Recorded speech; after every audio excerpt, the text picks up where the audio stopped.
Nobody in Frisco is saying it out loud yet, but inside the Dallas Cowboys front office, something is moving. And if this rumor is true, George Pickens' future in Dallas just got a lot more complicated. If you're a Cowboys fan, stop scrolling right now, because what I'm about to break down could be the biggest receiver story of the entire NFL offseason. Jerry Jones has already admitted on the record that he is talking to teams about veteran players. Stephen Jones has confirmed it too. And the timing lines up with something happening behind the scenes with George Pickens that most fans have completely missed. By the end of this video, you are going to understand exactly why insiders believe Dallas could be building a receiver room that nobody saw coming, and why George Pickens might not be as safe as everyone assumes. Stick around, because the second half of this video has information that changes everything you think you know about this situation. Before we go further, I need you to do something for me. If you've been watching this channel for a while, you already know we don't chase fake headlines, and we don't make things up just to get clicks. Every single thing I tell you today is backed by real reporting, real quotes, and real transactions. That takes hours of research every single day, and the only reason I can keep doing it is because of people like you. So if you believe in honest Cowboys coverage, hit that subscribe button right now and turn on notifications, because trust me, you do not want to miss what's coming in the next few weeks with this team. It genuinely means a lot to me that you're even here watching this. Let's get into it. So let's rewind to where this all started. Back in 2025, the Dallas Cowboys had a massive hole at wide receiver opposite CeeDee Lamb. For years, Lamb had been doing it almost alone, and defenses knew it. Double coverage, bracket coverage, safeties rolling his way on every single snap. Dallas needed a real second option, a true number 2 who could take pressure off Lamb and open up the entire offense. And that's when they made a move that shocked the league. Instead of waiting for the draft, instead of waiting for free agency to fully play out, Dallas sent a third-round pick to the Pittsburgh Steelers for George Pickens. At the time, people had mixed reactions. Pickens was talented, nobody denied that, but he also came with a reputation. Emotional outbursts on the field, frustration with quarterback play in Pittsburgh, moments where his body language on the sideline became bigger news than his stat line. But Dallas bet on the talent. And for most of the 2025 season, that bet paid off in a big way. Pickens finished the year with 93 receptions, 1,429 receiving yards, and 9 touchdowns. That is a legitimate number 1 receiver season. He changed the entire look of the Dallas passing game, and for a lot of fans, he became must-watch television every single Sunday. So here's the question everybody should be asking. If Pickens had that kind of year, why isn't he locked up long-term already? Why is one of the best receivers on the roster still playing on a 1-year franchise tag heading into the 2026 season? That's not normal. When a team believes in a player, they extend him. They don't let him play out a prove-it year on the tag unless there's hesitation somewhere in the building. And that hesitation is exactly where this story gets interesting. Multiple reports out of Dallas have confirmed that the front office wanted to see more from Pickens before committing real long-term money. Not more production necessarily, but more consistency, more maturity, more proof that last year wasn't just a contract year explosion. Pickens could have held out. He could have skipped mandatory minicamp, made noise in the media, forced the front office's hand the way other star receivers around the league have done in the past. Instead, he showed up. He said the right things publicly.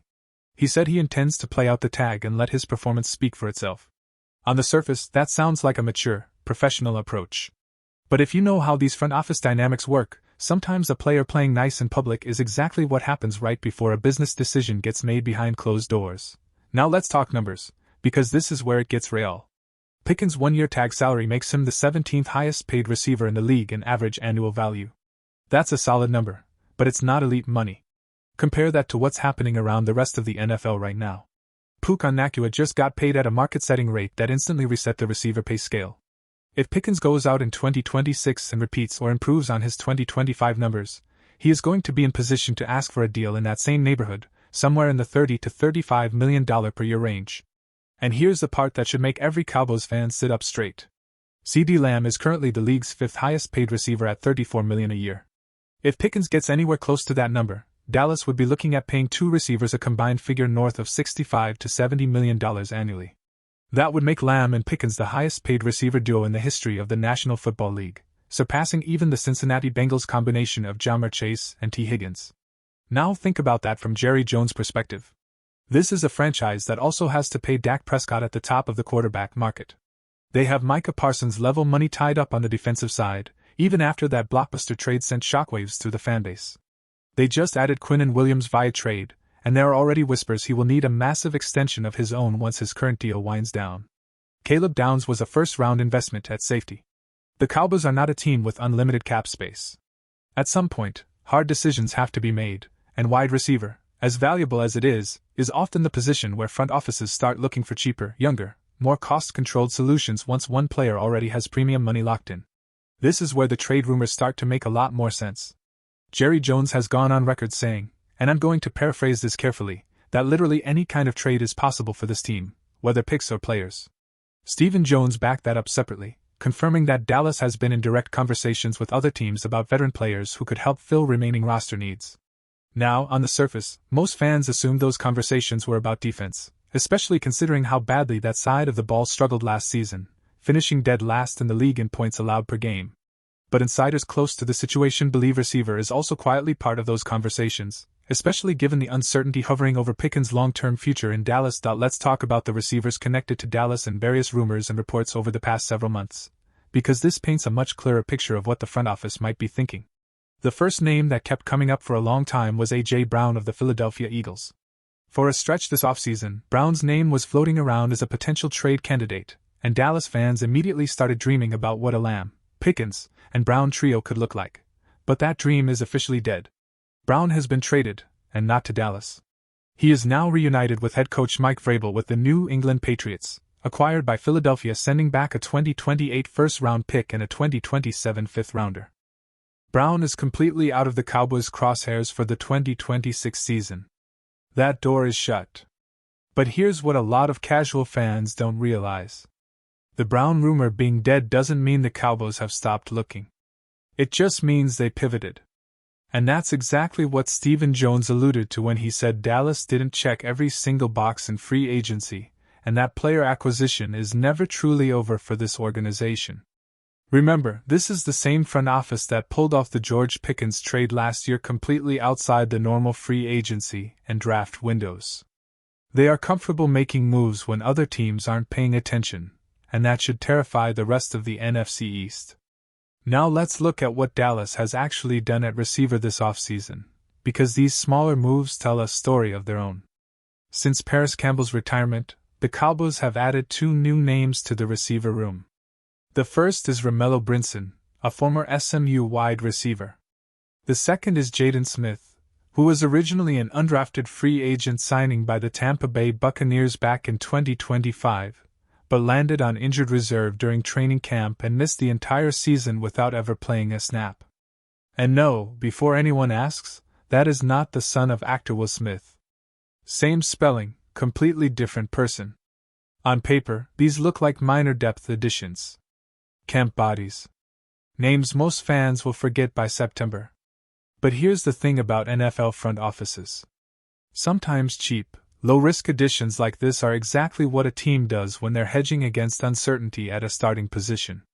If Dallas is even remotely worried about Pickens' long-term commitment to the franchise, or worried about the cap complications of paying two top-tier receivers at once, quietly stacking cheap developmental talent behind him is a smart, low-cost insurance policy.